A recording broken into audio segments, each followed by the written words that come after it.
Hello, everybody, and welcome to Atheist Sunday School, your one-stop shop for everything Atheist, Sunday, and school. And boy, do we have a show for you today. Today we are covering Jeremiah chapters 4 through 6. And this is, more Jeremiah. Yeah, and for anyone that's wondering if they didn't see the message that I left on the community tab, so we weren't here on Friday, because our good buddy Ruben here was not feeling very well. Yeah, food poisoning or something like it. Yeah, so but you know what? You're here now, so we can continue with this. Yeah, none of us are sick. And of course, last Friday's episode will be on Friday, which makes sense. The Yeah, subsequent Friday, we'll Yes. just pick up where we left off. Yep. exactly. Yeah, that's what we're doing. But today we have Jeremiah. Today we have Jeremiah chapters 4 through 6. I have the King James version of the Bible here. I have the English Standard Version of the Bible. And we also have Eerdman's commentary on the Bible. We do. And Robert Alter's commentary and translation of the Hebrew Bible. We also have the Hermenia commentary and translation. We have both of the commentaries on Jeremiah. And we also have the Holy Scriptures according to some Jews. And the New King James. Yes, absolutely. That's what we have. Yeah, so that's the stuff that we're using. We have some other books around, but you know what? If we need those other books, we'll let you know. We don't think we will, but we'll let you know. All right. Well, you have anything to say about this section that we're about to read before we hop into it? So this section looks like, at least in the Hebrew, it looks like it should have a bunch of if-then statements, but in the Hebrew, the ifs and thens, for the most part, don't exist.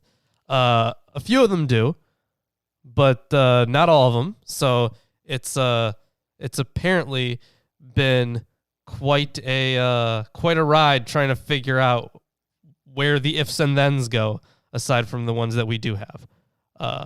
All right. Yeah. So some of the translations may differ based on interpreters. So, well, if that's true, then we'll see it. Anyways, let's hop into chapter 4 here. If thou wilt return, O Israel, saith the Lord, return unto me, and if thou wilt put away thine abominations out of my sight, then shalt thou not remove. And thou shalt swear, the Lord liveth, in truth, in judgment, and in righteousness, and the nations shall bless themselves in him, and in him shall they glory. For thus saith the Lord to the men of Judah and Jerusalem, break up your fallow ground, and sow not among thorns.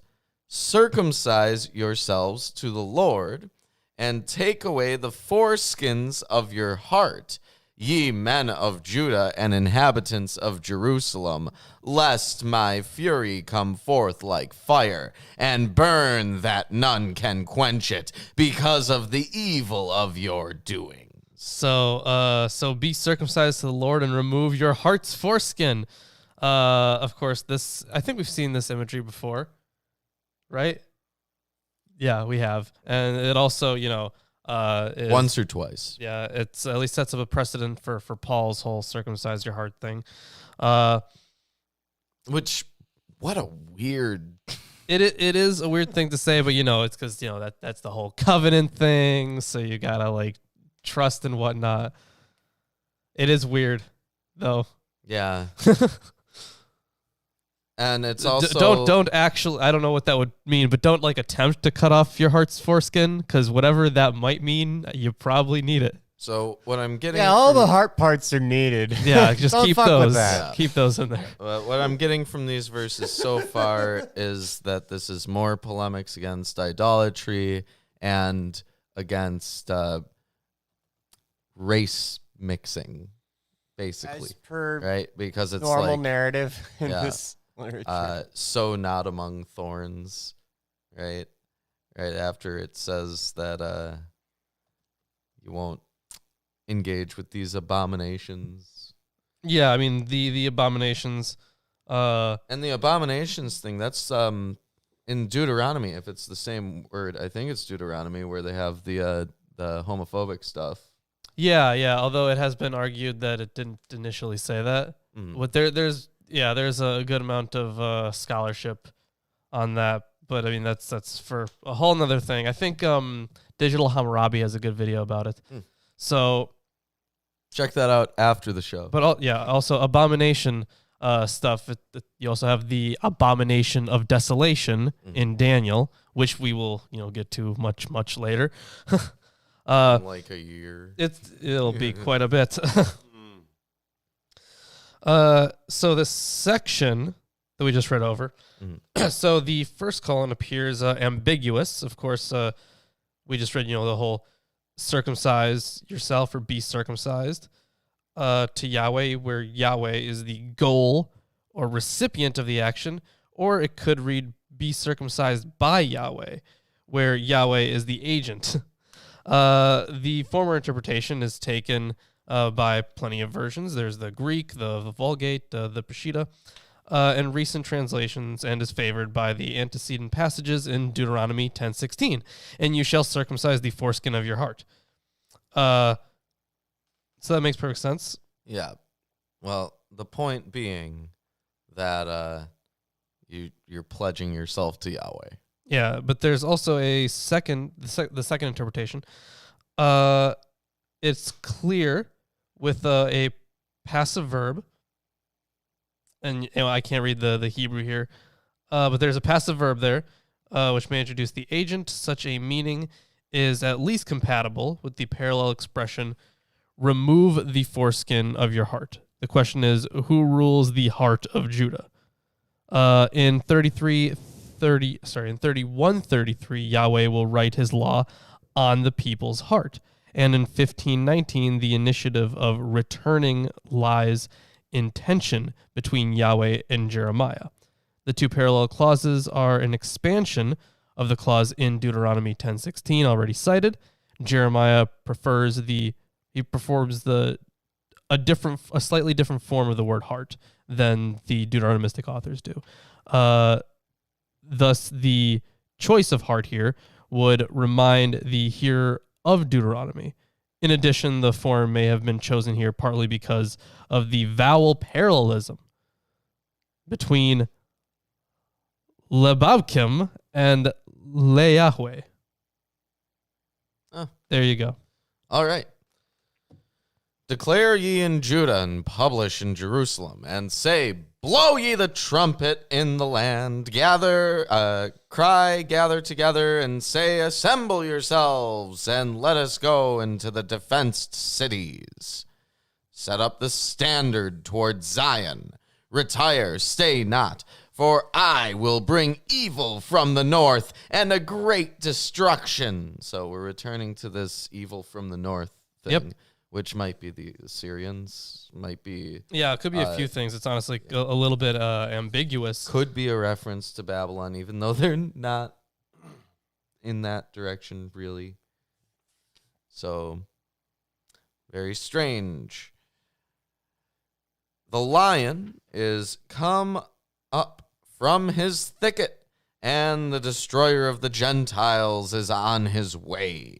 He is gone forth from his place to make thy land desolate, and thy cities shall be laid waste without an inhabitant. So, those non-Jews, according to the Bible, will be laid waste. So, let's see here. That was verse 7, right? Okay, so a lion has sprung from its thicket, and the ravager of nations has journeyed. He has come forth from his place to make your land desolate. Your towns shall be ruined with no dweller. Well, this would be, Israel getting, or the Jews, I guess, getting destroyed. Yeah, but there is a destroyer of the Gentiles. Hold on, did I pass that up? Which verse is that? In verse 7, the lion has come up from his thicket, and the destroyer of the Gentiles is on his way. On the ravager of nations. The nations are the Gentiles. Yeah, Right. yeah. So the non-Jews. Yeah. So, but it could also, like, if they're the victims of this, then the ravager of the Gentiles would be like, they're not someone that ravages them or destroys them, So but like their destroyer. if he's the ravager of the Gentiles, then wouldn't he destroy everybody then? Like if he's also destroying them, the Gentiles and the I non-Gentiles? think that's just his capability range, you guys. You're not describing what he's going to do. He's not going to destroy all of them. He can. Of course he can. There you go. It sounds like he intends to. He's not going to. See, they're still around. For now. Yes. Yes, Lawrence, for now. Kind of goes against that promise to Noah, though, right? Or where God swore that he wouldn't end the world again. Yes. Yeah. Yes, it would. For this, gird you with a sackcloth, lament and howl, for the fierce anger of the Lord is not turned back from us. And it shall come to pass that day, saith the Lord, that the heart of the king shall perish, and the heart of the princes, and the priests shall be astonished, and the prophets shall wonder. Then said I, Ah, Lord God, surely thou hast greatly deceived this people in Jerusalem, saying, Ye shall have peace, whereas the sword reacheth unto the soul. At that time shall it be said that to this people and to Jerusalem, a dry wind of the high places in the wilderness toward the daughter of my people, not to fan nor to cleanse, even a full wind from those places shall come unto me. Now also will I give sentence against them. What is that all about? What verse did you just finish? 12. 12. Okay. Yeah, the commentary in here was really strangely set up. Let's see, verse. So there's like this wind metaphor that comes in. Maybe it's just because Yeah, he's like so a storm god. The word, which meant breath in 224, means wind here. The wind referred to is the sirocco, the dry wind from the east, in contrast to the normal moist wind in Palestine from the northwest. The temperature rises steeply, as much as 10 degrees centigrade. I haven't heard centigrade in a long time. And the relative humidity falls by as much as 40%. Dennis Bailey describes it. Tourists find the sirocco especially frustrating, for not only does travel become fatiguing, but the fine yellowish dust which fills the air drains it of all color, blots out all but the immediate vicinity, and makes photography a mockery. Even in the house, one is aware of it, for the dust penetrates everywhere, and the soap dries on one's face in the interval of putting down the brush and picking up the razor. Wow. Sounds pretty bad. So it's literally just talking about that horrible wind. That sucks.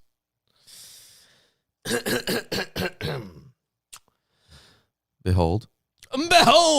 Behold. He shall come up as clouds, and his chariots shall be as a whirlwind. His horses are swifter than eagles. Woe unto us, for we are spoiled. Yeah, of course, we've seen that imagery. Did you before. reference this in the Heavenly Horseman video? Maybe not. Lawrence, Did I? His horses are swifter than eagles. Yes, I understand. I don't think I referenced this Eagles? verse. Eagles are just good at seeing stuff. They're swift. They're also Relatively. pretty good at flying. I don't know. You can't fly. This is true. Yeah. You can't fly nearly as well as an eagle. No. You're right. I wasn't designed for that at all. You weren't designed by anyone. But anyways, the whole point is, if you want a large exegesis on heavenly horsemen, I made a whole video about it. So, when you feel interest to learn about that, you can just go watch that video. Yep. O Jerusalem, wash thine heart from wickedness, that thou mayest be saved. How long shall thy vain thoughts lodge within thee? For a voice declareth from Dan, and publisheth affliction from Mount Ephraim. Make ye mention to the nations. Behold,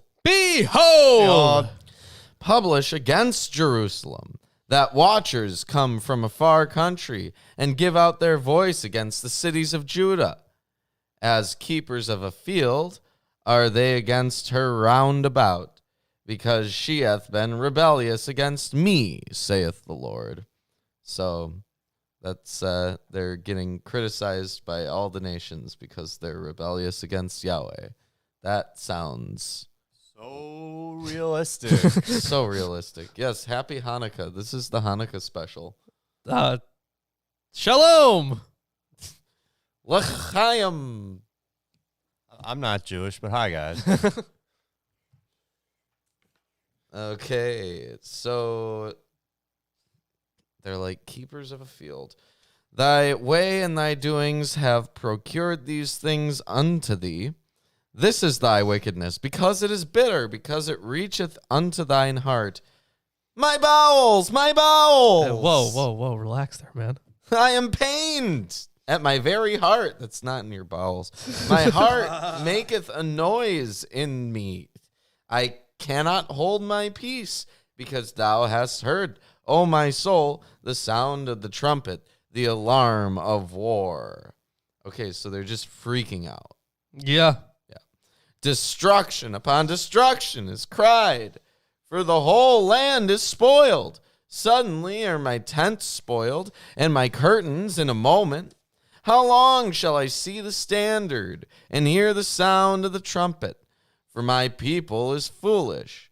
They have not known me. They are sottish children, and they have none understanding. They are wise to do evil, but to do good they have no knowledge.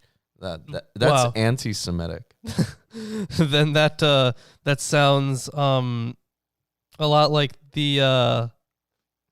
that psalm, right? Yeah. That gets quoted a lot. Yeah, it does. There's some pretty bad stuff. Well, is it Psalm 14? It's the same as another one. Yeah. It was like in the 40s as well. It repeated. Yeah, it did repeat. Yeah, so I forget exactly. You remember what that the- one psalm where there wasn't an original line in it? Yes. It was Yeah. But then it one of the starts off One of the like- commentators says it was one of the best too, and I was Yeah, like, but nothing in it is new at all. Yeah, but it starts off like behold the 53. new song. Yeah, new composition. Yeah. No, it's not. It's not new at all. I beheld Beheld. the earth, and lo, it was without form and void, and the heavens, and they had no light. Yeah, so So- obviously, Returning to Genesis. yeah. So one matter needs more attention. Let's see, he calls it a possible parallel to Genesis. No, it is a parallel with Genesis. Okay, so he actually has the word intended in here. Never mind. Retracted statement. Okay, so the possible parallel intended between Genesis 1, 2, and 3 in verses 23 and Genesis 25. 2:5 in verse 25. If that parallelism is valid, it suggests that the P account, and that's of course, if you are unaware of JEDP, There's a book called Who Wrote the Bible? yeah. So I'll get into that. So the book Who Wrote the Bible is by Richard Elliott Friedman. He didn't come up with the idea. The idea initially it was kind of more or less developing for a while, but someone who kind of standardized it was Julius Wellhausen. So Julius Wellhausen's original hypothesis had 4 writers of the Torah. and it had the dating, I think, was way off. I think the biggest issue of the hypothesis was dating. There are other issues as well, but I think the biggest one is the dating. So basically, there were versions. You have an early one, so you'd have J, and then you would have another early one, E, and then those two would kind of, circulate as one. And then you have another tradition, which would have been the priestly one, which would kind of later get added onto those. And then you have D, the Deuteronomic redactors. So he split them up into 4 authors, and the way he did it was based on the names of God that are used. In part, that was a good chunk of his argument. Now that's just not really accepted. So I definitely fall in line with more of the John Van Setter's route of the history of the Torah. So more of like a supplementary hypothesis. So if you want to learn more about at least the Wellhausen's hypothesis, at least, you can read Who Wrote the Bible from Richard Elliott Friedman. He does a good job of explaining it, and it was the standard for like 100 years almost. So it was very influential in the field, no doubt about it. Yeah, we referenced it a lot when we were reading the Torah. Yeah, we did. So when they're referring to P here, they're referencing the priestly source. And then the other one, J, is the Yahwist source. So, either way, if that parallelism is valid, it suggests that the priestly account and the Yahwist account of creation were both available to the prophet at this time. For another possible reference to the priestly material in Genesis, see 23 through 6, and for another destructive reference to creation, compare 8:13 and its antecedent passage, Zephaniah 1:2 through 3. Now, the one thing that I found interesting, I'm going to have to turn back to it, but it was on the dating of the section overall.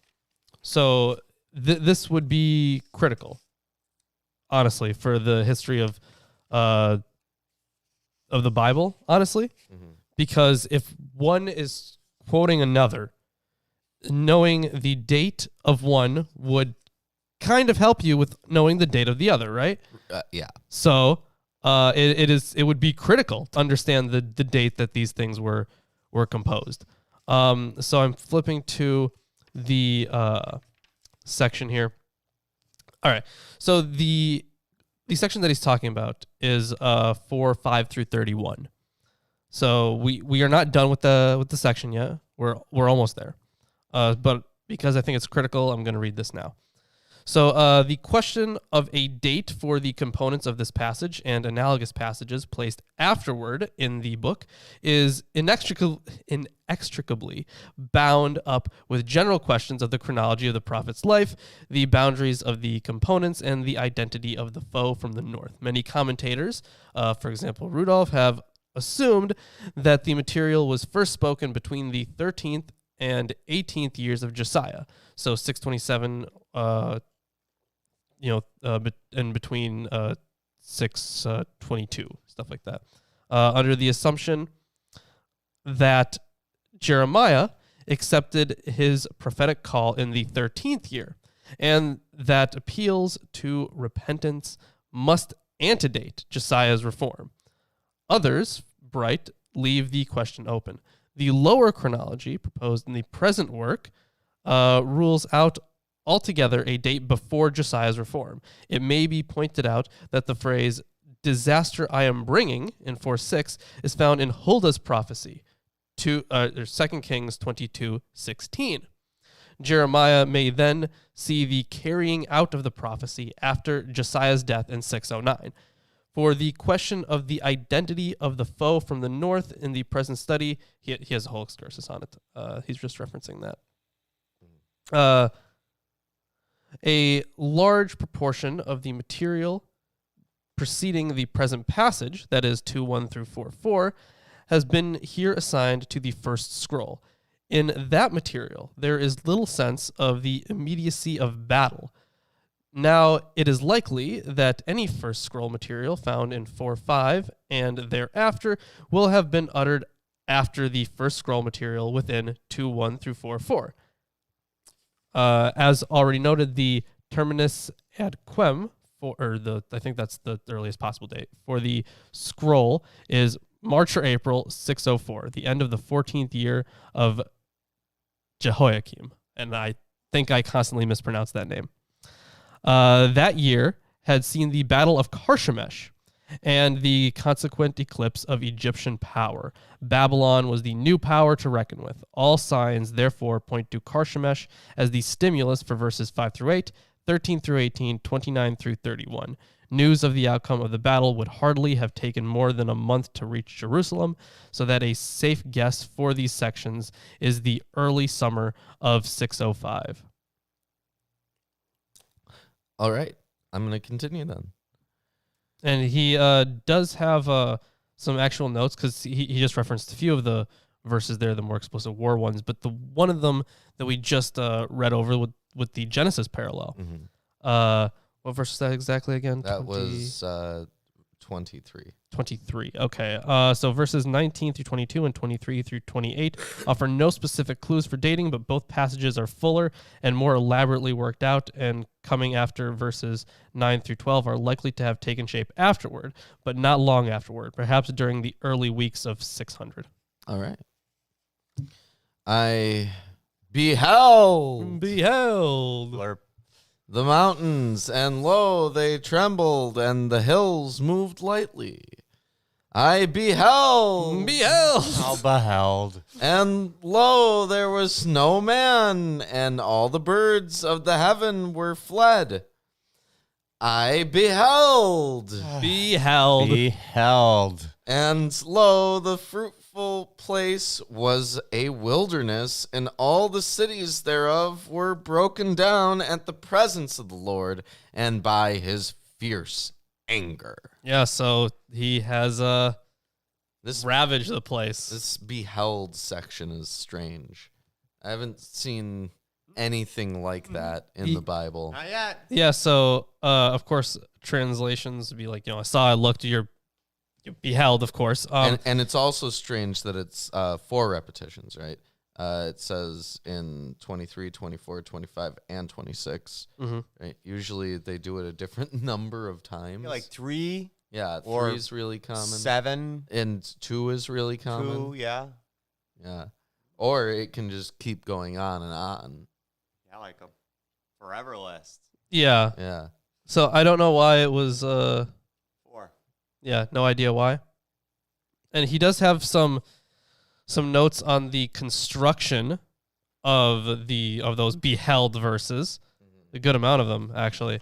However, none of it actually seems to explain that parallelism. It's mostly just where you would expect to find like a person, for example. It's you don't find a person. I'm going to check. Like, at least from the Hebrew grammar, like you would expect to find a person listed. I'm going to check in Eerdmans here for a moment. Now, as we have noted, the direction becomes more abrupt. I looked lacks a complement. I looked to see what? No one at all. So, of course, the reference there to there's the Hebrew word meaning human being. Here, there is not parallels its occurrence in verse 23. There was no more. Folk of the present age, crowded in overpopulation, crave solitude from time to time, but solitariness for the Israelites was a nightmare. They craved above all the companionship of family, clan, village. Oh boy. Lot's firstborn daughter, after the destruction of Sodom, said, "Our father is old, and there is not a man on earth to come to us after the manner of all the earth." So the 2 daughters, yeah, you know what happens. So this section in Eerdmans 4:3 through 31 Mm-hmm. is referred to as ineluctable Yahwistic terror. Interesting way to put it. Yeah. That. So the way that they phrase this, essentially, who's the author of this section? Not sure. Couldn't tell you. Well, I'm just kind of glad that it's not not Barker. Barker. Yeah. Yeah, this is Diamond. A.R. Pete Diamond. Okay. So I'm going to call him Diamond. I think it's a he. I'm assuming. I don't know. Yeah. If it's not, sorry. So Diamond frames this as being Yahweh saying that he's going to send an invasion into Jerusalem. Yeah. Which would make sense with the kind of theology that developed. Because if you're thinking about the Deuteronomistic history, it was pretty much the Israelites were making it out to be their fault that they were invaded. Like, we did these bad things, so now we deserve what's coming. God's going to give us what's coming. Yeah. So that's... And Jeremiah is like arguing with them.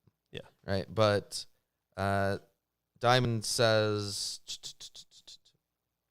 the Divine Lament 4:19 through 22 projects a conflicted interior space in Yahweh.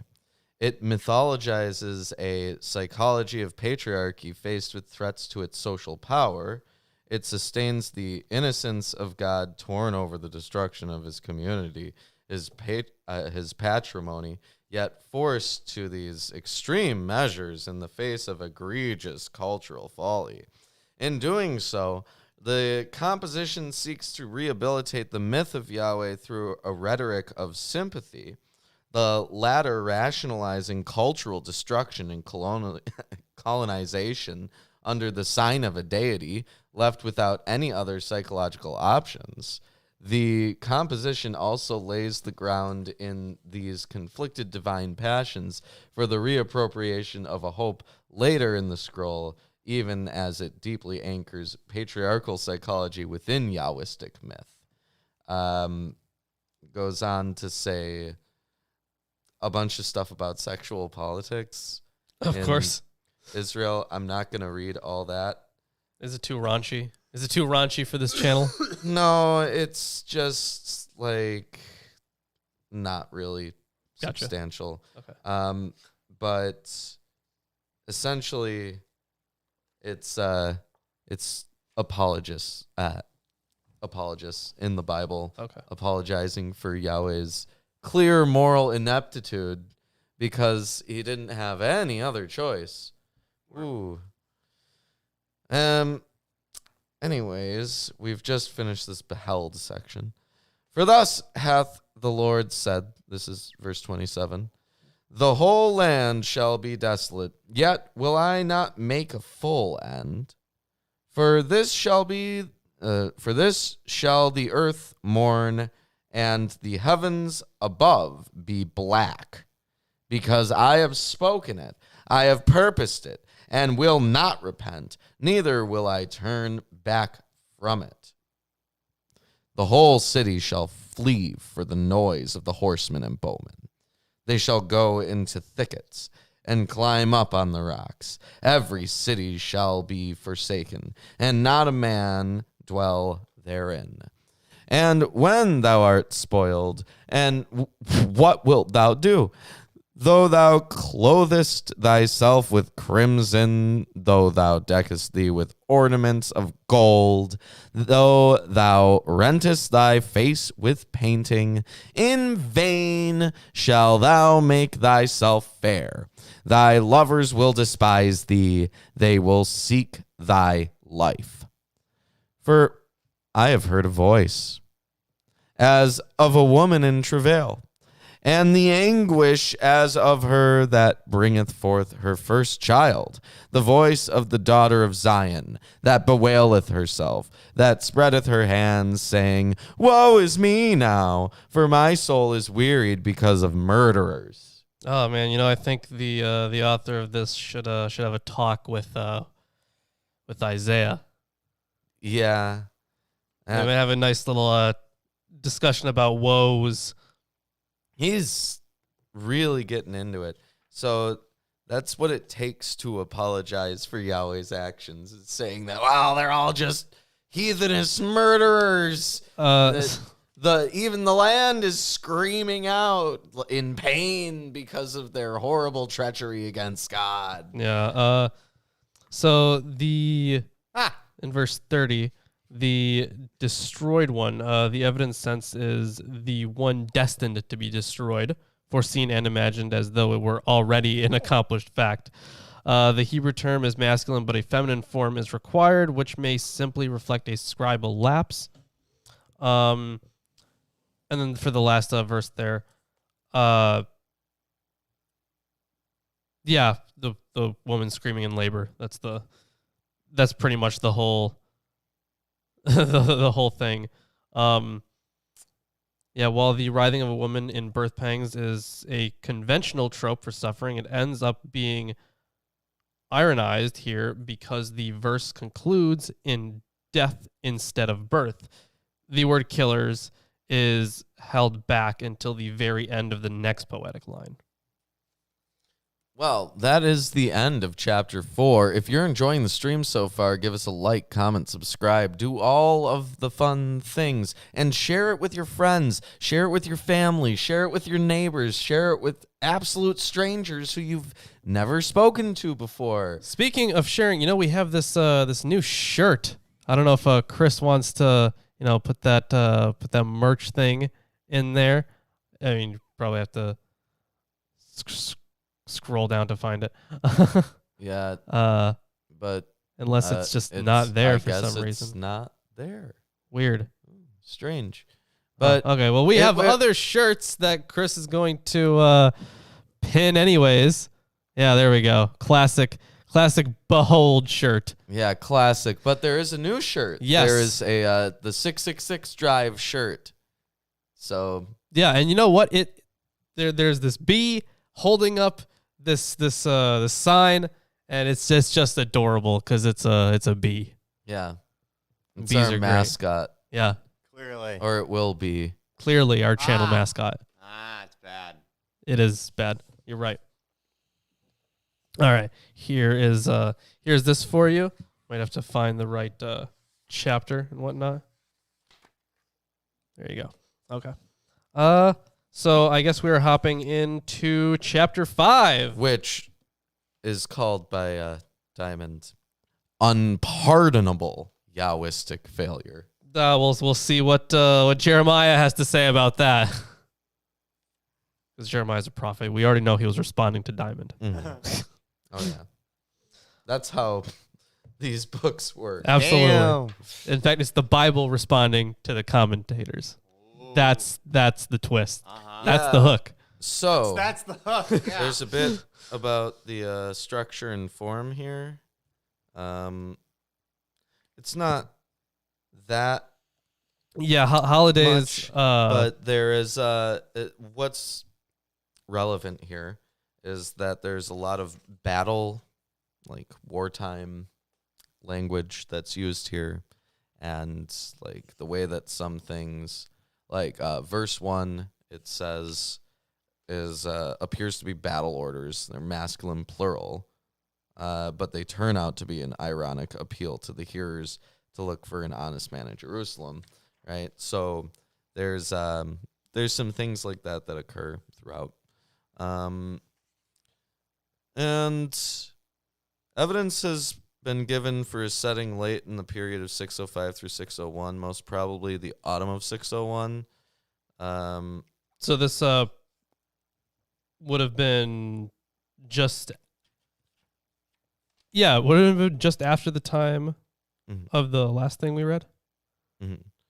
And like except for because it was split up into already some like subsections.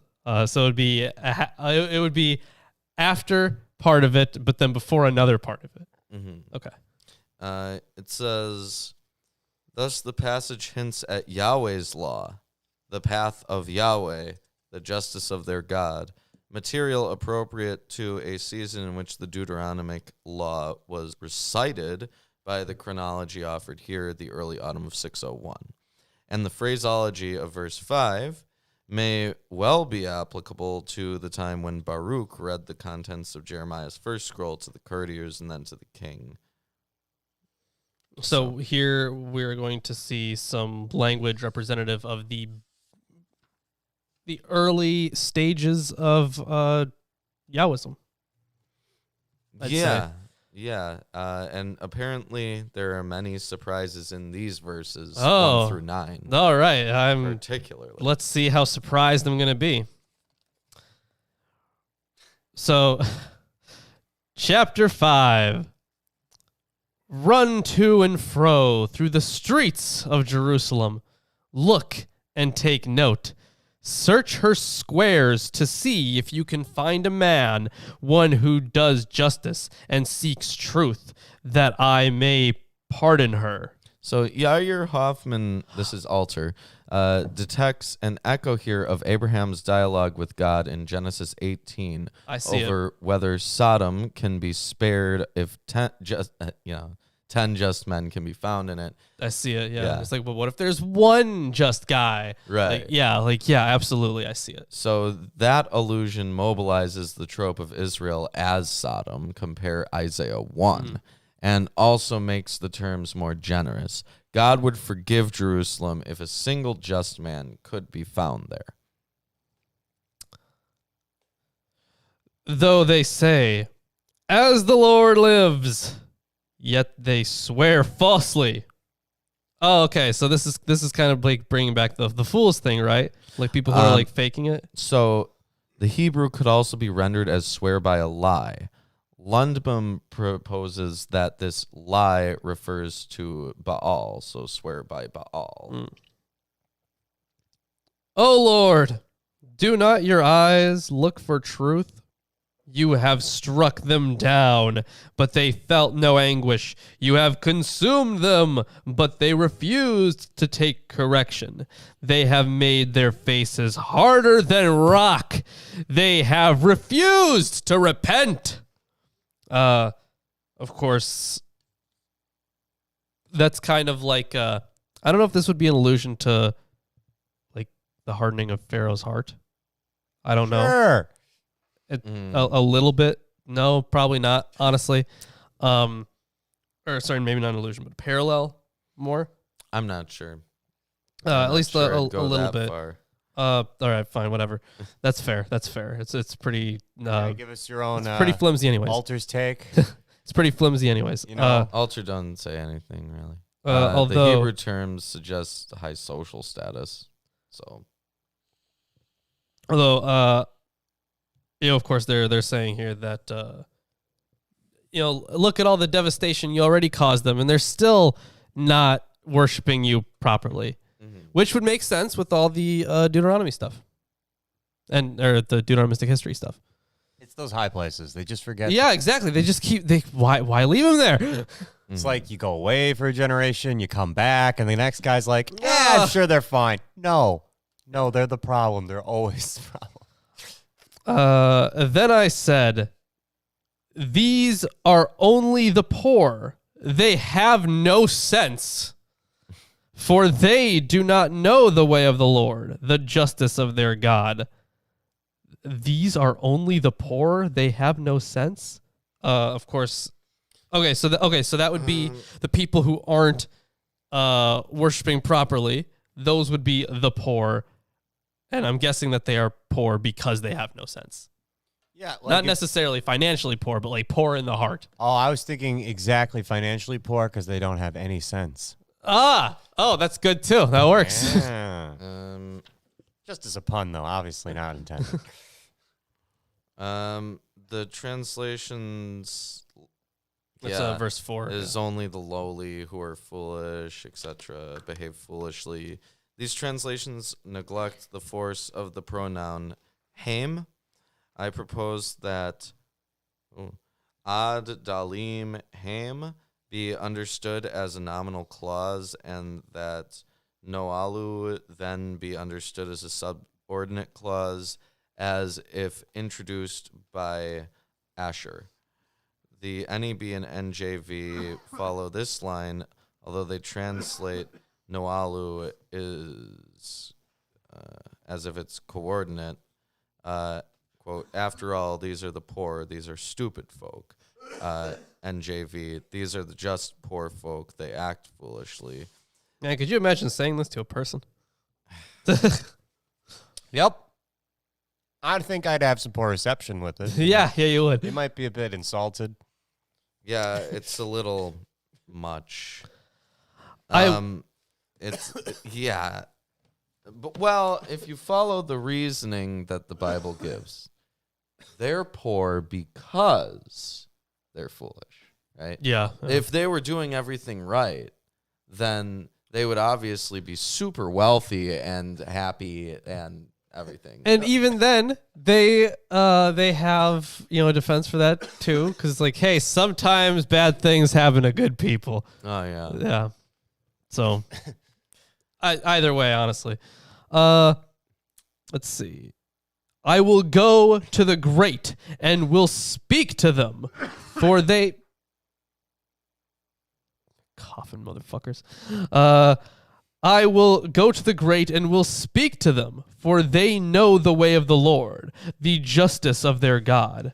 But they all alike had broken the yoke. They had burst like the bonds. Sorry, they had burst the bonds. I'm not even 100% sure. Oh, was it like the bonds that are only bonded. together? Like Yeah. chains and stuff? Okay.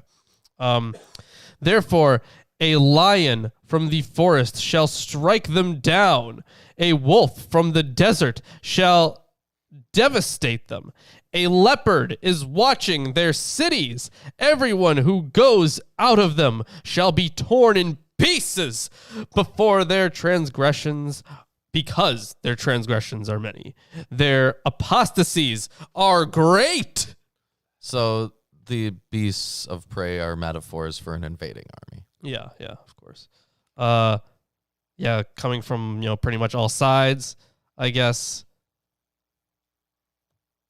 And it's funny that they're the ones that are sent to punish for the transgressions. I get that, But there's kind of there irony is there, but the hint of a refractory domestic animal in verse 5b, does this trigger the mention of the triplet of wild animals here? no, I wouldn't say so. Right, because they're Because so in verse right, yeah. I get it. Right, so here they refer to in verse 5 the ones who know the way of the Lord, who then broke their yoke and tore apart their bonds. That's like a cattle or a beast of burden, something that used for farming. And then these wild... and now they're getting away. Okay. Yeah, these predator animals. So, like, it returns to that idea of God as a shepherd, right? Yeah. Because he's watching his flock. Gotcha. How can I pardon you? Your children have forsaken me and have sworn by those who are no gods. When I fed them to the full, they committed adultery and trooped to the houses of whores. They were well-fed, lusty stallions, each neighing for his neighbor's wife. Oh, boy. So, they were horses in heat rising early. I bet they were rising early. Yeah, 2 words in the Hebrew here are obscure, though the general reference to rampant sexuality is clear. The term meyuzanim, in heat. Remember those Midianites? Oh, yeah. That's in what, Ezekiel? No, the Midianites and the, what was it? I think it was Numbers. I think it was near the end of Numbers. That's in Numbers, but there's a thing in Ezekiel too with the donkey dick. Yeah. That's about it. Yeah. Yeah. Well, anyways, in heat does not appear elsewhere. Some interpreters take it to refer to large sexual organs. Mashkim, rising early, looks odd because it's singular and a plural form is required. If the present translation is correct, it would point to an eagerness of lust that impels these men to get up early in order to hop into bed with the wives of their fellow men. Ah, of course. Like, you wake up in the morning and you're just, like, compelled to go fuck your neighbor's wife. All right. Yeah, of course. They were lusty stallions. Shall I not punish them for these things? Declares the Lord. Shall I not avenge myself on a nation such as this? He's embarrassed by it. Yeah, this refrain is repeated identically in verse 29 and with a variant in 9:8. There is some manuscript evidence for that variant here in 529 as well. And Vols and Rudolph wish to accommodate both passages to 9:8. There are two interrelated issues here that have text and that have meaning of the prepositions al and b. As to that of the meaning of the prepositions, Okay, so yeah, his commentary is filled with more grammar notes than anything else. Yeah. That's not really an interesting detail. What's more interesting is here in Eerdmans, where it's noted that the compositional argument is repeated 3 times across the section, 5:1 through 9, 10 through 19, 20 through 29, underlining its dogmatic intransigence and insisting on its version of history and religion. The first and third cycle repeat the refrain, must I not take vengeance on a nation such as this? It sounds the note of moral obligation on Yahweh's part to render such a community its due, even as it universalizes a divine moral order in which Israel, one nation among many, experiences a fate based on the same standards by which all must be judged. The middle cycle turns from the generation of doom to address the generation of exilic survivors. It renders explicit the theodicy apologetic, which will occur in verse 18, driving the compositional defense of Yahweh before the national destruction and colonialization of Israel by rationalizing its necessity in the obdurate religious apostasy of the old regime. Go up through her vine rows and destroy, but make not a full end. Strip away her branches, for they are not the Lord's. So that whole, don't fully destroy the place. It's like leaving one survivor of a family, right? So I remember in the Deuteronomistic history, I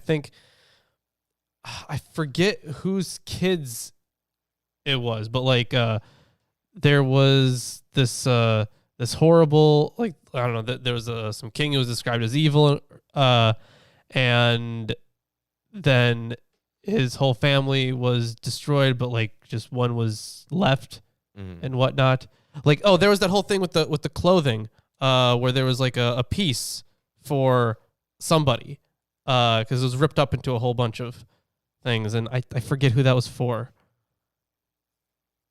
I don't know. I mean, the tearing of clothing is really common. No, I know, but like there was a specific, it was like a metaphor, right? Like, so the thing was ripped up into a whole bunch of pieces, and then they only got... Rending cloth is some sort of metaphor, right?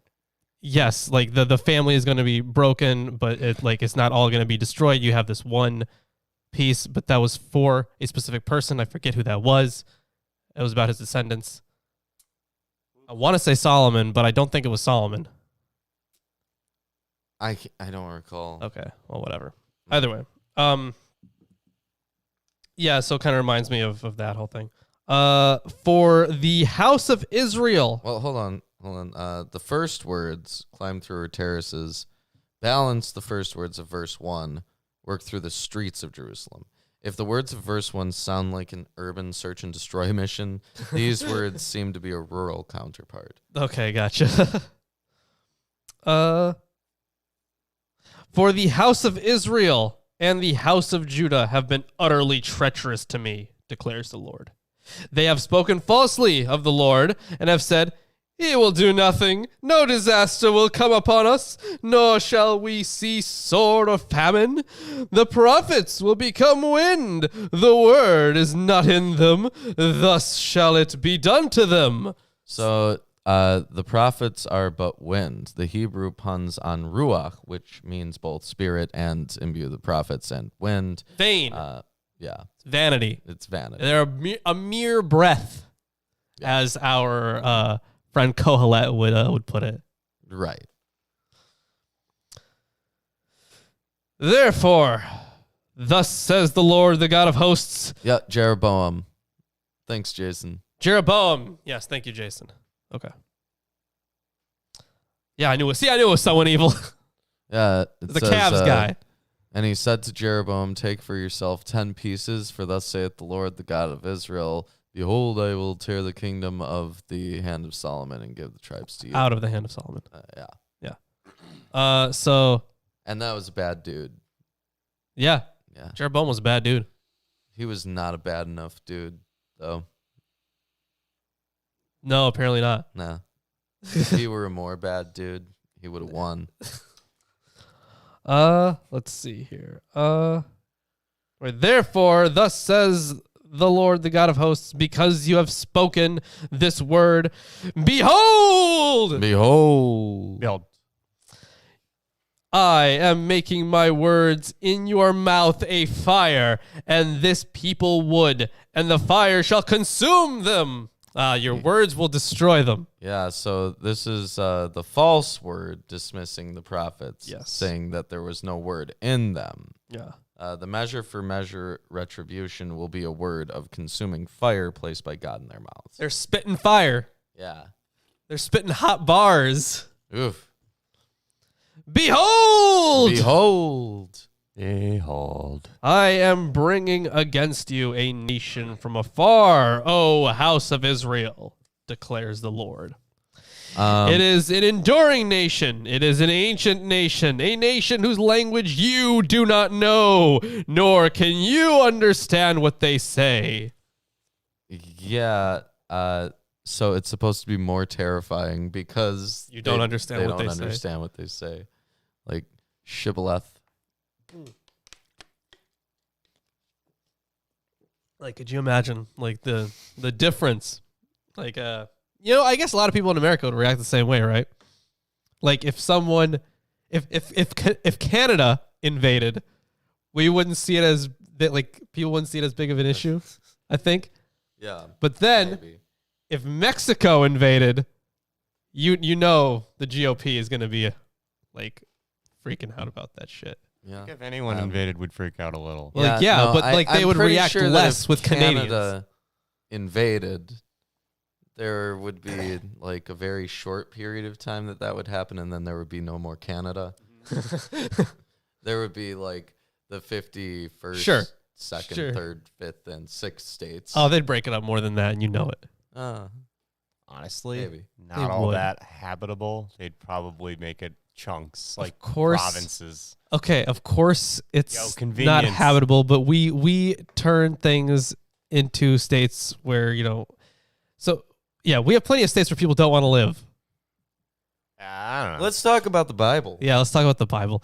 The state of affairs that no one wants to talk about. So their quiver is like an open tomb. They are all mighty warriors. Interesting. Mighty. They shall eat up your harvest and your food. They shall eat up your sons and your daughters. They shall eat up your flocks and your herds. They shall eat up your vines and your fig trees, your fortified cities in which you trust. They shall beat down with the sword. So That's very Deuteronomy 28. yeah, but the insistence little bit. through anaphora on devour conveys a strong sense of the comprehensiveness of the destruction. When harvest and bread are the objects of this verb, it literally refers to eating. when the object is your sons and your daughters, it means killing them. Yeah. One should recall that in biblical Hebrew, the sword is said to devour or eat its victims. Yeah. And slash with the sword, the Hebrew verb more literally means smash or shatter, which is not something you can do with a sword. Oh, I can smash with the sword. Okay, good luck. Giggity. But even in those days, declares the Lord, I will not make a full end of you. And when your people say, why has the Lord our God done all these things to us? You shall say to them, as you have forsaken me and served foreign gods in your land, you shall serve foreigners in a land that is not yours. So, of course, Returning to exile. Yeah, it's exile. And serving strangers is measure for measure retribution for serving alien gods. Yeah. Declare this in the house of Jacob. Proclaim it in Judah. Hear this, O foolish and senseless people who have eyes but not see, who have ears but not hear. Oh, just like the gods. Just like their idols. Well, hold on. Just like those idols. Yeah. What verse are you on? That was verse 21. Okay, so before verse 21, Eerdmans Diamond talks a lot about 18 through 19. It says, perhaps explicit evocation of the implied audience here in 5:18 through 19 can clarify the ambiguity in the dramatic addressees in chapter 5. This subsection opens with instructions to an unidentified second masculine plural to enact a Diogenes-like search through the community for the presence of at least one righteous person. Of course. If such a person can be found, God might pardon the entire place, right? The report of the search results switches to an unidentified first masculine singular dramatic speaker with Yahweh now as the addressee. It's attractive to identify the latter speaker as the prophet and the unit as a dramatization of his prophetic mission. As such, it would be in keeping with the dispute between the prophet and God broached in 4:10, but not developed. The prophet must be persuaded of the justice and legitimacy of unavoidable national destruction. Who then are the referents of the second masculine plural addresses? A reader could leave them indeterminate, with the prophet the individual who has taken up the collective charge, or perhaps they are to be connected with the second masculine plural addressed in 5:10, the invaders enjoined to destroy the vineyard. Verse 1 would then imagine them charged with the task of communal inspection before they're allowed to begin the work of destruction. In verses 3 through 5, the prophet had participated with them and reports the failure to find any basis for pardon. Then again, they might be the implicit audience invoked at verses 18 through 19 as witnesses of the divine justice. On this reading, the composition continues to carry forward the dramatization of the exilic generation as children of the marriage from 2:1 through 4:2 into 4:3 through 31 as the readers of a morality tale enjoined to the theology of a repentance, and now into 5:1 through 31 as subjects of a theodicy rhetoric that argues the failures of penitence within the old regime. That such a complicated alteration and blend of dramatic addressee can occur is nothing new for compositional strategy. It appears again in 5:10 through 17 and in other various places. So there's like this this mini narrative within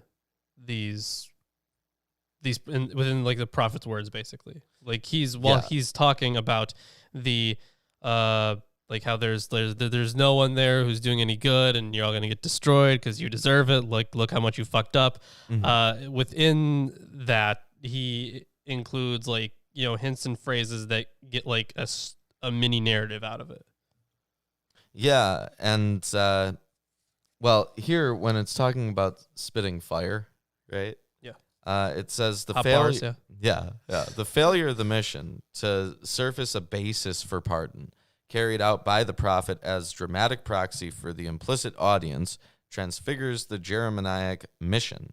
Jeremiah's oracular power becomes the very mechanism of destruction, the devouring fire. Jeremiah oracular power constitutes Yahweh's agency of national destruction, parallel to and controlling the invading terror from the north. The fire of the prophetic word devours the community, just as the invading nation will eat them up like spoil. So this what is being presented here in verses 20 through maybe the end, I'm not sure. Yeah, 31 would be the end. This may indeed be the fire words, the bars that are being spit. All right. I'm not going to wrap it. Don't. Do you not fear me, declares the Lord? Do you not tremble before me?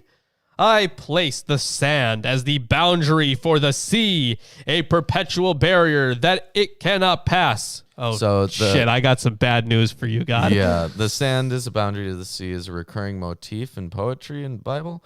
It's used often in Psalms and also in the voice from the whirlwind in Job. It harkens back to the Canaanite creation myth in which Yam, the sea god, is subdued and restrained from encroaching on the land. Though the waves toss, they cannot prevail. Though they roar, they cannot pass over it. But this people has a stubborn and rebellious heart. They have turned aside and gone away. They do not say in their hearts, "Let us fear the Lord our God, who gives the rain in its seasons, the autumn rain and the spring rain, and keeps for us the weeks appointed for the harvest." Your iniquities have turned these away, and your sins have kept good from you. For wicked men are found among my people. They lurk like fowlers lying in a wait. They set a trap. They catch men like a cage full of birds. Their houses are full of deceit. Therefore, they have become great and rich. That's fowlers, not fullers. Fowlers, Fowlers, whatever, man. Folders. Folgers coffee. Bird owners. Bird owners. Yeah. Word up. They have grown fat and sleek. They know no bounds in deeds of evil. They judge not with justice the cause of the fatherless to make it prosper. And they do not defend the rights of the needy. Shall I not punish them for these things? Declares the Lord.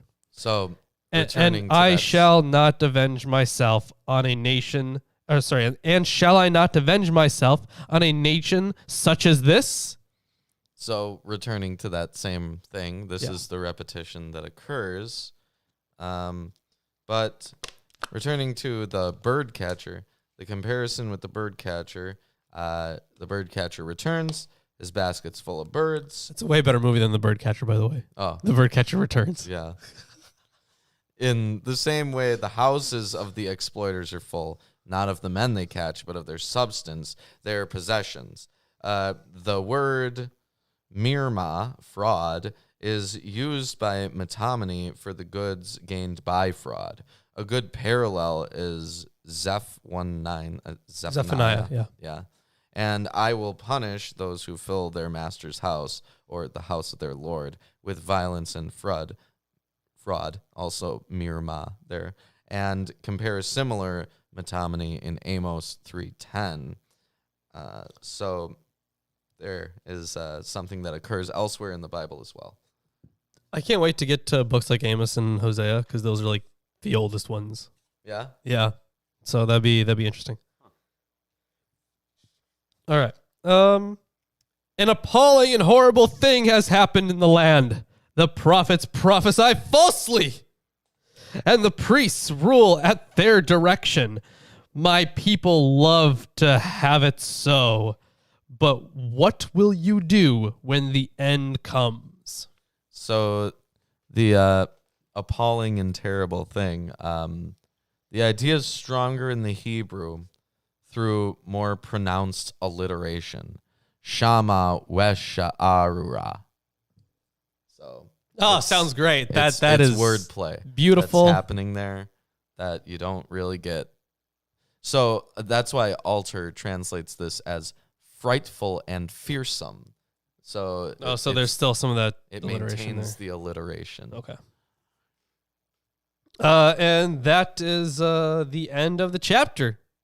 That's the end of chapter 5, yeah. Yeah. Diamond says, when God cannot be to blame at any cost, the community must be made to pay the bill. In this case, theological accounts are settled for the exilic generation on the back of their criminal deeds, no longer able to speak in their own defense. A brutal deity pontificates his own innocence at the expense of all others' perspectives by constructing a fantastic version of his history with Israel. Such psychologically motivated fictions, remaking the past for its own self-justification, are not uncommon in the history of cultural world-making, but then these are the exertions of faith faced with the unraveling of its mythic symbols, caught as they repeatedly are in exigencies and dissonance of history. So, Diamond is kind of savage. Yeah, Diamond's brutal, man. Quite cutthroat about it. Was not expecting that, honestly, out of Airmans. No, at all. I wasn't. I found that quite interesting, but Hey, do you? Diamond's kind of sharp. Yeah. Yeah, you did that. Good job. I hear something. I hear something It's too. incredible. Wow. It's fuzzy. Woo. Where we'll. Behold, I am your Lord and Savior, Jesus Christ, and I want to let all you heathens and sinners know that I support this wonderful episode of Atheist Sunday School. Lawrence and Reuben try their very best to bring you the true glory of the Bible, and they need your help. They have provided links to their Patreon page and other social media just for you. Once again, my name is Jesus Christ, and this is Milwaukee Atheists. The Lord is with them. God bless. Oh, my God. Jesus Christ. Incredible. Reuben, you have... Never left. You never left. You were here the whole time. I was here the whole time. Yep. He didn't go anywhere. He was sitting right here next to me. That's weird. Jesus didn't take you Anywhere. I guess I must have sinned. Took you on no heavenly journey. Yeah. Nothing. Nope, it didn't happen. That's a bummer. I guess I'm cursed to sit here and read the KJV. Oh, look, Forever. it's Jeremiah 6. Basically. Here it comes. Are you ready for Jeremiah 6? I'm ready. Yeah. Oh, ye children of Benjamin, gather yourselves to flee out of the midst of Jerusalem and blow the trumpet in Tekoa and set up a sign of fire in Beth Hakerem, for evil appeareth out of the north and great destruction. Oh boy. So So now what was promised is occurring, right? Or it's more proclamation of the same thing that's going to happen. Right. So Benjamin is north of the city, Tekoa south. For sound the horn, you see 4-5, and 4-6 we have raise a signal, while here we have raise a fire signal. It is instructive to see how Jeremiah rings the change on poetic patterns. One notes the triple play on pairs of words in this verse. Bene Binyamin, Bitkada Tekoa, Saua Maset. And a fourth may be added, Hekerem and Mikereb, which completes the symmetry of the four kola.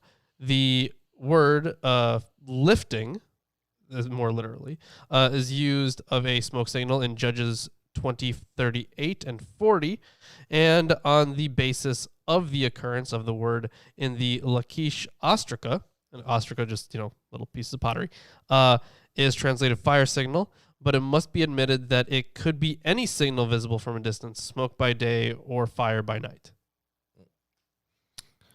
I have likened the daughter of Zion to a comely and delicate woman. Oh, nice. The shepherds with their flocks shall come unto her. They shall pitch their tents against her round about. Oh, They boy. shall feed every one in his place. Prepare ye war against her. Arise, and let us go up at noon. Woe unto us! For the day goeth away, for the shadows of the evening are stretched out. So now it's woe unto us. Oof. Arise, and let us go by night, and let us destroy her palaces. For thus hath the Lord of hosts said, Hew ye down trees, and cast a mount against Jerusalem. This is the city to be visited. She is wholly oppression in the midst of her. As a fountain casteth out her waters, so she casteth out her wickedness. Violence and spoil is heard in her. Before me continually is grief and wounds. Be thou instructed, O Jerusalem, lest my soul depart from thee, lest I make thee desolate, a land not inhabited. Thus saith the Lord of hosts, they shall thoroughly glean the remnant of Israel as a vine. Turn back thine hand as a grape gatherer into the basket. So before we continue on with this this section, the first 8 verses that they just read through. So as in many of the other verses we covered today, especially in chapter 4, the threat of total annihilation is held over Judah, mitigated only by Yahweh's openness to a change of mind. Well, maybe not. The details of a battle are vivid, punctuated by the shouts of the enemy himself. As day wanes into night, there is little love expressed here by Yahweh for his people. How could there be? Look how horrible he said they were. Yeah, this is brutal, man. Yeah, so the conclusion of the present study is that this passage is a companion piece to 4:5-8, 13:18, and 29-31, warning to the nation to repent, else the foe from the north will invade. The setting must therefore fall between the Battle of Karshemish, 605, and the dictation of the scroll, 604. There is no way to be more precise. That's pretty precise already. I don't know what he's saying. Yeah. But it may be noted that the verb keep fresh or cool is appropriate to the heat of the summer. So that a guess of summer 605 would perhaps not be far from the mark. All right. To whom shall I speak and give warning that they may hear? Behold. Chris isn't there. He's saying behold in his heart. He's saying behold. I'm also toggling the camera. Behold. My bad. Okay. Their ear is uncircumcised. They cannot hearken. Behold. Behold. The word of the Lord is unto them a reproach. They have no delight in it. Therefore, I am full of the fury of the Lord. I am weary with holding in. I will pour it out upon the children abroad, and upon the assembly of young men together. For even the husband with the wife shall be taken, the aged with him that is full of days. So the phrase here translated, him who is aged, is literally one full of days. Since the previous pairs are contrastive, the text has seemed awry in this last colon. Elder and one full of days appear synonymous. Instead, Rudolph has suggested reading with one not full of days, a phrase subsequently misread by Halpography. This is ingenious but unnecessary. Wolf assumes that the one full of days is older than the elder, while John MacDonald had a farm. No, I'm kidding. While John MacDonald has suggested that the that elder is a social rank, while the other one is just someone who's actually elderly. One senses the poignancy of Jeremiah's perception of Yahweh's work of punishment when he lays out all the categories of the population to be touched. Deuteronomy 32:25 has similar diction. It is to be noted that lists of this sort are not common in Jeremiah in comparison, for example, with Isaiah. Yeah. The one that's full of days is a young person, not an old person. Makes more sense with what we've read a lot on the Bible. Yeah. It also, there's parallelism there. Husband with the wife, the aged with him that's full of days. Wouldn't make sense if it was an elder. And their house. I mean, I could see both, honestly. Nah, I don't think so. I don't think they would. Also, the whole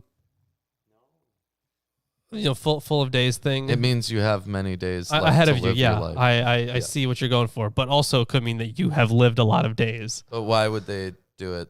Why would they state the husband with the wife, the aged with him that's full of days, if they mean by with him that's They have full had of days, many someone days. who's aged? Well, if you have two people that are together in some way, right? Because you have the husband with the wife. Yeah, but they're like not identical. I know they're not identical, but they are. Their only They're- relation In a way, they're is, two like, parts of a whole. Well, they're so is the young person and the old person. I don't know about that. What does Alter say? Okay, I guess we'll see what Alter says. All right. So what verse was that? That was 11. Yeah, verse 11. All right. So and with the wrath of the Lord I am filled; I cannot hold it in. Pour it on the babe in the street and on the gathering of young men together. For both man and woman shall be caught, and the elder with the one full of years.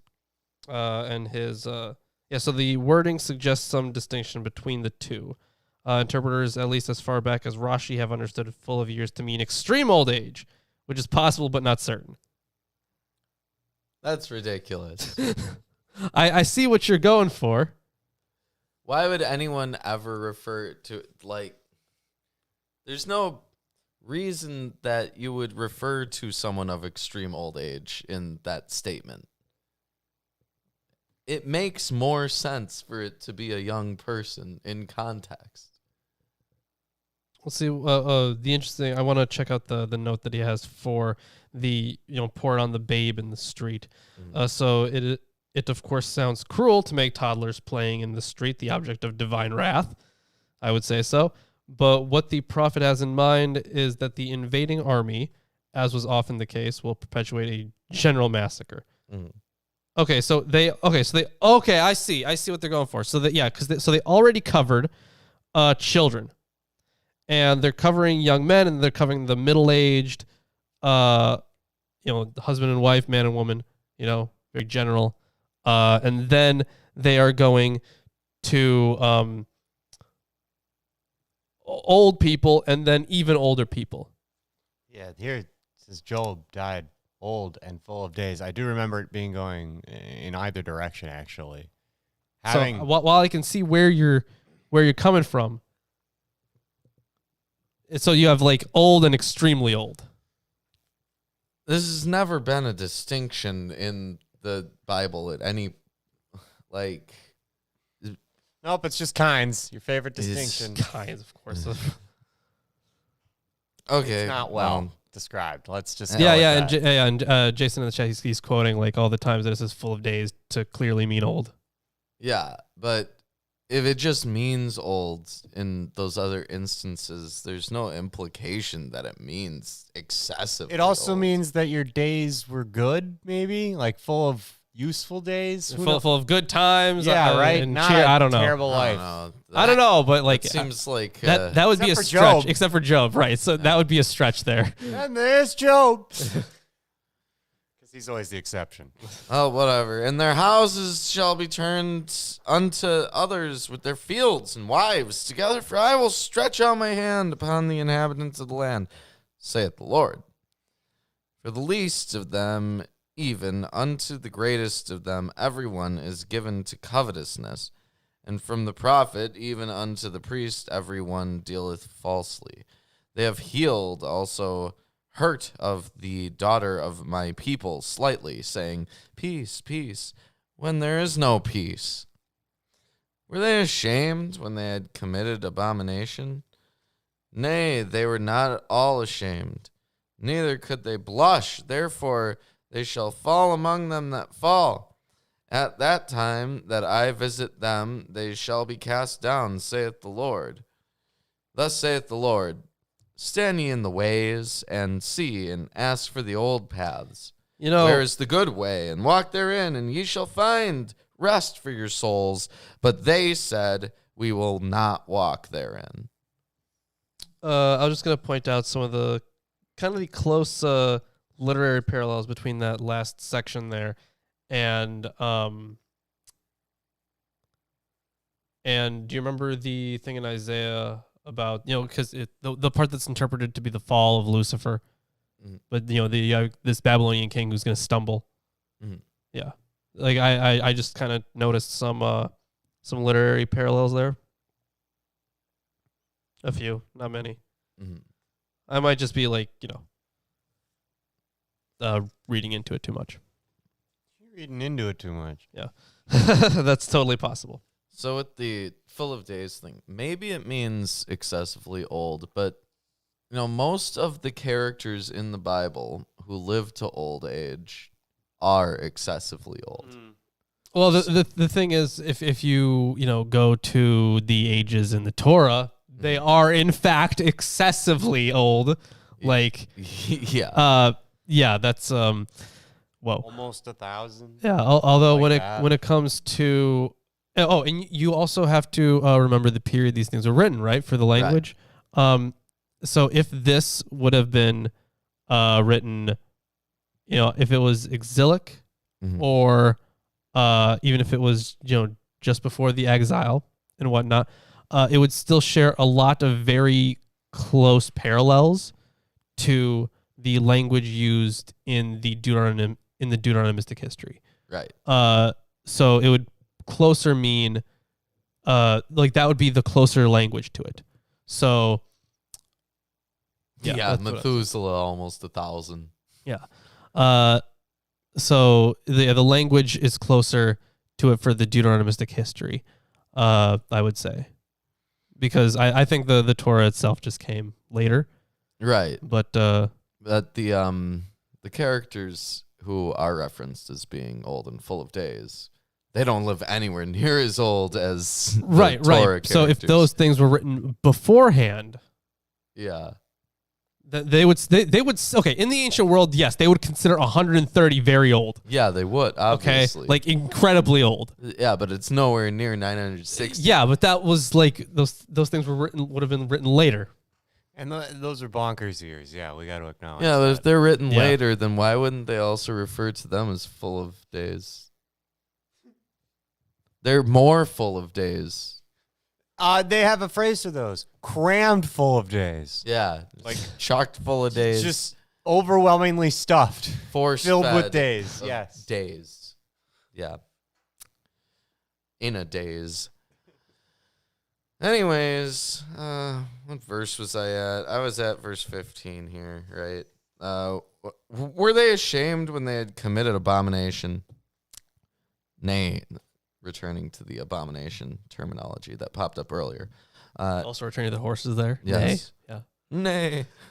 They were not at all ashamed, neither could they blush. Therefore they shall fall among them that fall. At the time that I visit them, they shall be cast down, saith the Lord. Thus saith the Lord, stand ye in the ways, and seek ye for the old paths, where is the good way, and walk therein, or ye shall find rest for your souls. But they said, we shall not walk therein. Also I set watchmen over you, saying, hearken to the sound of the trumpet. But they said, we will not hearken. Therefore hear, ye nations, and know, O congregation, what is among them. Hear, O earth, behold. Behold! Behold! I will bring evil upon this people, even the fruit of their thoughts, because they have not hearkened unto my word, nor to my law, but rejected it.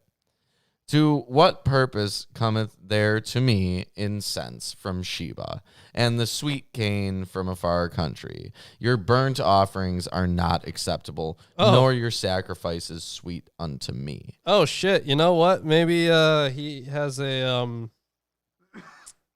a bone to pick with Solomon. Yeah, maybe. Therefore, thus saith the Lord, Behold, Behold. I will lay stumbling blocks before this people, and the fathers and the sons together shall fall upon them. The neighbor and his friend shall perish. Thus saith the Lord, Behold, Behold.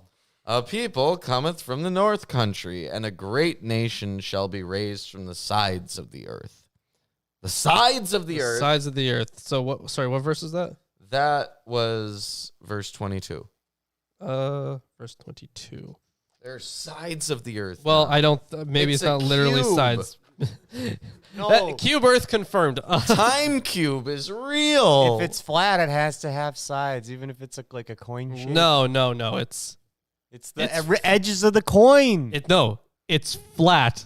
It is a plane. Oh, it's a plane? Yes. Oh, There is so no. It's one of the four Walter sides. says far corners. Corners. Okay, that would make that would Alright. make more sense. No. Ends of the earth again. That's all it means. Yeah. Yeah, And you said that was verse 22. There. 22. Yeah. Sadly, there is. Okay, so for the description of the enemy, beginning with C, yeah, he just references something else. So the diction here is reminiscent of 5:15. It is ironic that frankincense comes from the far south, from Sheba, while the enemy is coming from the distant north. Once again, referencing another section of the book. It is striking that Jeremiah uses people for the enemy. This word is in the first instance a poetic synonym for nation. In the next colon, yet people carries overtones of kinship and common cause. To this point, the word has occurred 17 times in the book, but always of Israel. Is there a hint here that Yahweh may be dealing with that foreign people now rather than Israel? Maybe. Maybe. Who knows? Who knows? They shall lay hold on bow and spear. They are cruel and have no mercy. Their voices roareth like the sea, and they ride upon horses, set in array as men for war against thee, O daughter of Zion. We have heard the fame thereof. Our hands wax feeble. Anguish hath taken hold of us, and pain as of a woman in travail. Go not forth into the field, nor walk by the way, for the sword of the enemy and fear is on every side. O daughter of my people, gird thee with sackcloth, and wallow thyself in ashes. Make thee mourning as if for an only son, most bitter lamentation, for the spoilers shall suddenly come upon us. I have set thee for a tower and a fortress among my people, that thou mayest know and try their way. They are all grievous revolters, walking with slanders. They are brass and iron. They are all corrupters. The bellows are burned. The lead is consumed of fire. The founder melteth in vain, for the wicked are not plucked away. Reprobate silver shall men call them, because the Lord hath rejected them. And that's the end of chapter 6. Yeah, Silver, get out of here. Yeah. We didn't need you the first time. We didn't need you the Subsequent time. Yeah, we never need you. We are here for the gold and only the gold, as the great Solomon taught us. So there is a huge section in here. Oh, no. Honestly, it kind of it is literally just telling you how like silver and golden stuff was made. Like the entire thing is about that. Look it up I don't. Yeah, you can look it up how it was done. yourself. Yeah, in ancient times, but I don't know why. Like, Context? I don't know.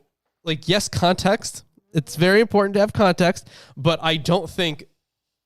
Like, you could have described this without 4 pages. No, you need the exact, system by which they did it, so you know how you can do it. Wow. Well, I guess we could do this. Mm-hmm. Let's. Is that how you make gold? No, it's how you purify it.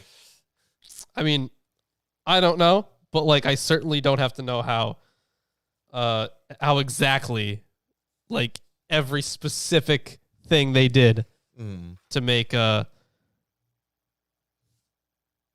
all these things Well, in anyways, the ancient world. that's the show.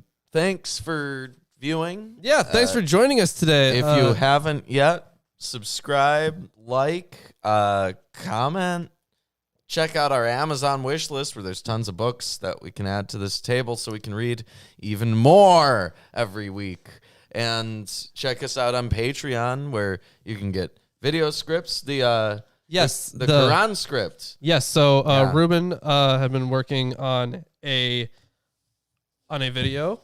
Yeah, Of course, it's what is the Quran, right? Or an Yeah. introduction to the Quran. yeah. Yeah. So So for those of you who are not, $1 patrons. $1 patrons Or more. you can go check it out. You can give us $1. You can check out the script before the video comes out. And not only that, you get access to all of our scripts. Yeah. Yeah. So that's just for $1. You could enter into the t-shirt giveaway for $10 patronage or more. You could be on this show for $50 or more, or our Friday show. Mhm. Yeah. So we got lots of rewards there on Patreon. Amazon wishlist filled with good stuff. Facebook and Twitter free, and you know what? We have a new shirt, so you can go to our Teespring. You know, it's got this bee on it, and it's holding the sign. It looks great. I think it's absolutely adorable. You know, if Landon wins again, I gotta more get a shirts new to one. come. Yeah. Yeah. Well, also, after the Quran video comes out, we're going to start doing the Saturday show. Yep. It was Public Islamic Studies Saturday. I think Something. was that it? Yeah. Yeah, it was I had the forgotten only what that was. acronym that we could do, right? That was even. Yeah, because I mean, how are you going to include Q? I can't. Yeah. Either way. So thank you everyone for joining us. I I can think make it queef. Oh no. No, that'd be too long of a Too name. long. Yeah. Yeah.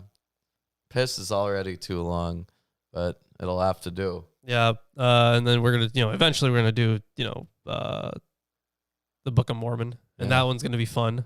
Yeah. We have to stretch it a little bit for that one, right? But Well, we're not there's, including articles. There's more things in the Church of Latter-day Saints of Jesus Christ. Right. But we're doing Church of Underwear Magic. Yeah. Yeah. Right, but there's there's an more than article just the Book of Mormon. There's like different sayings of Joseph Smith that were written down, commentaries that Joseph Smith wrote about books of the Bible. There's I bet those are horrible. I You think he bet. did a whole commentary, I think, on the KJV. But Incredible. there's also Joseph Smith talking about the KJV. That's just funny to me. They also Because have they both like suck. yeah, but they also have like church elders and prophets in Mormonism. So they still have prophets, I'm pretty sure, that pop up from time to time if you get higher enough in the hierarchy of the Church of Jesus Christ of Latter-day Saints. Challenge accepted. Good luck. Thanks. And aside from all that shilling, Facebook and Twitter, free to follow us on there. Links are in the description. Yeah, and I think that's about it. Yeah. And so we will See you on Friday and also Sunday. We're here a lot. Saturday soon. Saturday soon. Yay, goodbye.